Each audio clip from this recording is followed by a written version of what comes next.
अस्सलामुअलैकुम। आवाज़ और तस्वीर की दुनिया में SNN न्यूज़ के साथ मैं हूँ सेवाira।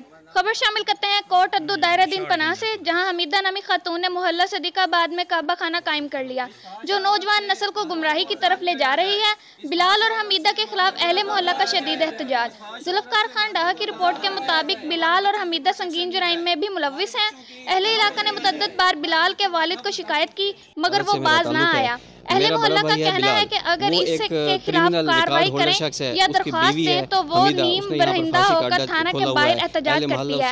अहले मोहल्ला ने आला हुकाम से मुतालबा किया है कि हमीदा और बिलाल को फौरी तौर पर मोहल्ले से निकाला जाए ताकि नौजवान नस्ल तबाही से बच सके। ऐसी फहाशा औरत और ऐसी क्रिमिनल औरत से जो है हमारी जान छुड़वाई जाए। उसके बेटे, उसके भाई सारे मिलकर जो है वो ये फहाशी का अड्डा चलाते हैं। हमारा शरीफों का मोहल्ला है, हमें प्रोटेक्शन दी जाए, हमें इस इज़्ज़त से इस माशरे में रहने की इजाज़त दी जाए।